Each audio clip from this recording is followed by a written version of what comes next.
আমরা এখন মধ্যযুগে নাই, আমরা আধুনিক যুগে। কি করে বলে মধ্যযুগে আছে উনি? মধ্যযুগ মানে কি? আমরা কি খুব ভালো যুগে আছি? অ্যাপেস্টাইন যুগ এটা, অ্যাপেস্টাইন যুগ, যেখানে কিশোরীদেরকে রেপ করা হয় পশ্চিমা বিশ্বে, যেখানে আমাদের এই যে পার্শ্ববর্তী দেশের রাষ্ট্রনায়ক জড়িত, যেখানে ইসরায়েলের রাষ্ট্রনায়ক জড়িত, একজন ইহুদির অ্যাপেস্টাইন ফাইল আমরা জানি। তা আমরা এরপরে কেন কেন বলি যে আমরা মধ্যযুগ? মধ্যযুগ তো অনেক ভালো ছিল এর চেয়ে। সুতরাং আর মধ্যযুগ বলতে উনি কি বুঝাতে যাচ্ছে? ইসলামী একজন মুসলমান, আপনি জানেন না কোরআন সম্পর্কে? How can you say this মধ্য? আপনি মধ্য যুগ বলতেছেন, আপনি মধ্যপ্রাচ্য বলবেন। মধ্যপ্রাচ্য কি আমাদের চেয়ে খারাপ? আমাদের চেয়ে বহুত ভালো আছে সব দিক থেকে, আমি বলতে পারি। আমরা বিচার তো দেখতে পাচ্ছি না, মানুষ তো হতাশ। এখন আপনার যার কষ্ট, যে ভুক্তভোগী সে জানে, যার সন্তান এভাবে নির্মম ভাবে মারা যায়, তাও শিশু সন্তান, যাদের ভালো মন্দ বোঝারও বয়স হয়নি, যখন তারা খেলবে, নিরাপদে জীবন যাপন করবে, মায়ের কোলে থেকে বড় হচ্ছে, সেই শিশু সন্তানকে শুধু ধর্ষণই করে নাই, নির্মম ভাবে হত্যা করেছে এবং খুব পৈশাসিক ভাবে হত্যা করেছে। রামি স্যার, যদি আপনি বলেন, ইভেন আপনি যদি পূজারটা খোঁজ নেন, দিনাজপুরের যেটা সাইফুল করেছিল, সে সাইফুলের কিন্তু যাবজ্জীবন জেল হয়েছিল এবং সেই শিশুর সে যেটা আপনার মূত্র নালী সেইটা কেটে ফেলছিল। তো কত বড় ভয়ঙ্কর! আপনি কত বড় মানে ইতর হতে পারে, মানুষ কত জানোয়ার হতে পারে, দানব হতে পারে। এখন যেটা আমাদের জনগণের যে প্রত্যাশা, সেটা তো বিএনপির কাছে করতেই পারে। কারণ ১৭ বছর না ১৫ বছর যে জুলুম, অত্যাচার, যে অবিচার, যে অন্যায় এদেশে হয়েছে, যে দানবের শাসন এখানে ছিল, সে স্বৈরাচারের শাসন ছিল, সেখান থেকে কিন্তু মুক্তির জন্যই মানুষ বিএনপিকে ভোট দিয়েছে, ধানের শীষকে।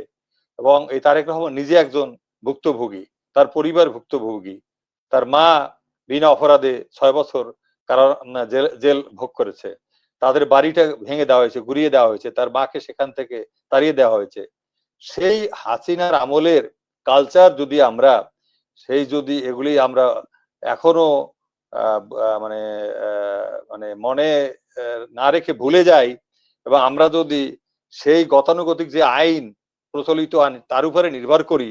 আমরা তো আইনের সংস্কার চেয়েছিলাম, আমরা তো অনেক কিছু সংস্কার চেয়েছিলাম। গণভোটের আমরা মাধ্যমে একই দিনে দুটো ইলেকশন হলো, মানে রায় হলো।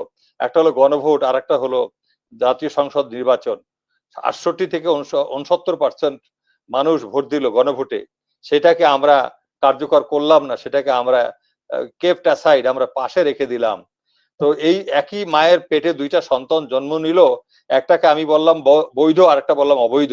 ওটা একটা সন্তানকে আমি পালন করতে রাজি, আমি জিতেছি, আমি সরকার গঠন করেছি। এগুলো খুব বেদনাদায়ক।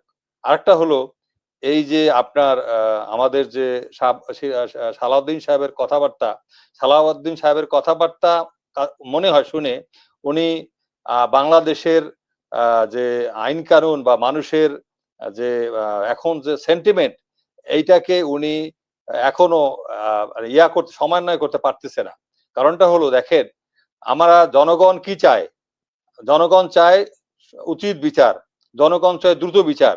এখন আমরা ঠিক আছে, আমরা প্রচলিত আইনে নাই, কিন্তু আমার কথা হলো আইন তৈরি করা হবে, সংসদে তারা সংখ্যাগরিষ্ঠ এবং বিরোধী দল অলরেডি আন্দোলনে নেমেছে, এটার বিচার চেয়েছে, এবি পার্টি চেয়েছে, অন্যান্যরা চেয়েছে, সমস্ত জাতি বিএনপিকে বা বিএনপির জোট সরকারকে সমর্থন দিচ্ছে, সাপোর্ট দিচ্ছে। এখানে আমি নতুন আইন করতে অসুবিধা কোথায়? এখন তদন্ত হবে, পুলিশের চার্জশিট দিবে, এই এই জিনিস আমরা কত দেখবো? Justice delayed, justice denied. এখন আমার কথা হলো, আসামি স্বীকার করেছে যে আমি হত্যা করেছি, আমি রেপ করেছি, সাক্ষী আছে, প্রমাণ আছে। এক সময় তো সাক্ষী মারা যাবে, সাক্ষী ভয়ে আসবে না, তারপরে এই প্রমাণ নষ্ট হয়ে যাবে, তখন কি হবে? এজন্য সালাউদ্দিন সাহেবের উচিত ছিল, যেই উনি যেই সেন্টিমেন্টটা মানুষের মধ্যে আছে, সেটাকে সম্মান করে কথা বলা। উনি কি করে বলে মধ্যযুগে আছে? উনি মধ্যযুগ মানে কি?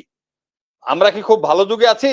অ্যাপেস্টাইন যুগ এটা, অ্যাপেস্টাইন যুগ, যেখানে কিশোরীদেরকে রেপ করা হয় পশ্চিমা বিশ্বে, যেখানে আমাদের এই যে পার্শ্ববর্তী দেশের রাষ্ট্রনায়ক জড়িত, যেখানে ইসরায়েলের রাষ্ট্রনায়ক জড়িত, একজন ইহুদির অ্যাপেস্টাইন ফাইল আমরা জানি।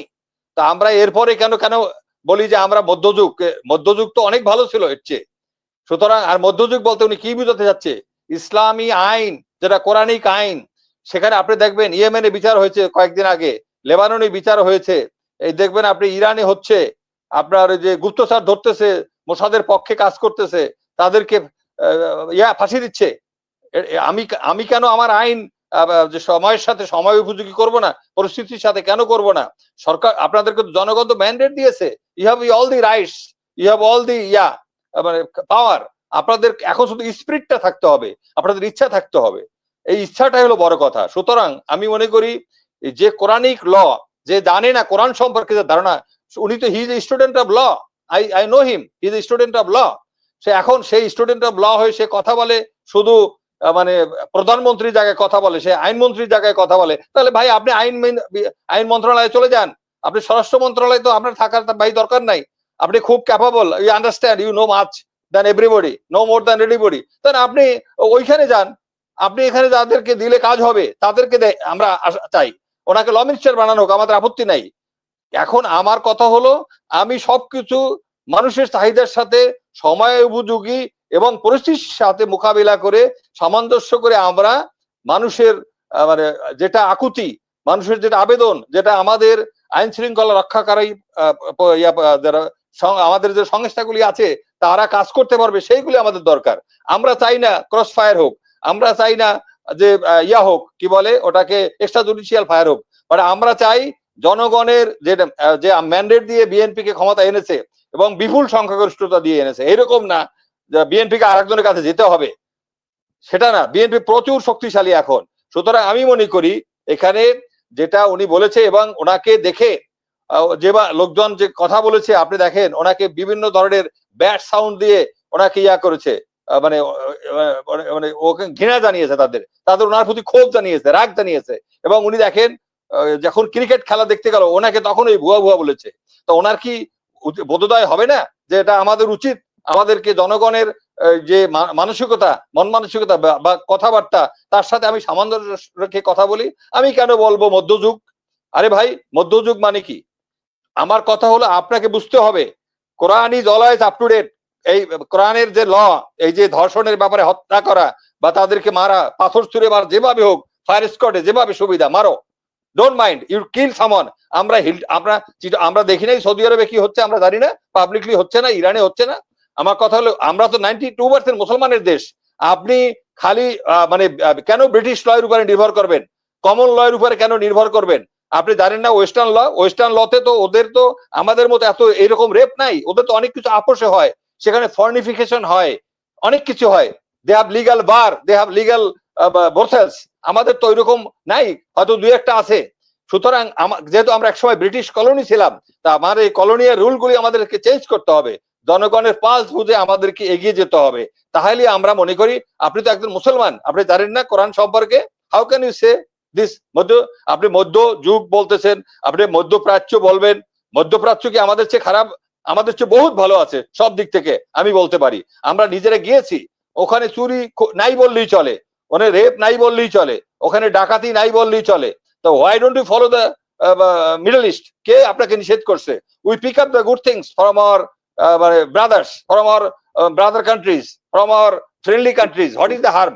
সুতরাং আমি মনে করি ওনার উচিত এইভাবে কথা না বলা। আরেকটা দৃষ্টিকটু জিনিস হয়েছে, আমি দেখেছি প্রধানমন্ত্রী কথা বলতেছে রামি স্যার বাবার সাথে, আর উনি উঠে দাঁড়িয়ে যাচ্ছে। আরে আপনি কোন ফান্না খান? আপনি কি প্রাইম মিনিস্টার না উঠলে আপনি উঠতে পারেন? From where he has got these guts? Prime Minister is Prime Minister. He should have that minimum respect. This man is unruly. He is having some problem. His attitude must be changed. He should correct himself, rectify himself, এবং he should understand the pulse of the people. এবং সে এই দেশের জনগণের ভোটে নির্বাচিত। এবং এই প্রধানমন্ত্রীকে, আমার কথা হলো বিএনপি কে ছোট করার, বিএনপি কে বিতর্কিত করার, বিএনপির জনপ্রিয়তা নষ্ট করার কোন এজেন্ডা নিয়ে কেউ ভারত থেকে আসছে কিনা, I have this doubt. There are few ministers, few leaders, they are talking all nonsense. এরকম 5 জন না 6 জন আছে, they are talking all nonsense. এই জন্য আমরা বলবো, আমরা প্রণয় কুমার ভর্মার আপনি অনুষ্ঠানে যান, ভালো কথা, আপনি অন্য জায়গায় যেতে পারেন না। প্রণয় কুমার ভর্মার ওখানে গিয়ে আপনি আধা ঘন্টা 1 ঘন্টা কিভাবে থাকেন? আর আপনি একজন আমি স্যার বাবার ওখানে গেলে আপনি 10 মিনিট 15 মিনিটে আপনি ক্লান্ত হয়ে যাচ্ছেন। You need always AC. You are public leader, you are people's representative. আপনার গরমে ঘামে এসিতে নন এসিতে সব জায়গায় যেতে হবে, ওইভাবে কথা বললে হবে না, ওই অ্যাটিটিউড থাকলে চলবে না। ধন্যবাদ।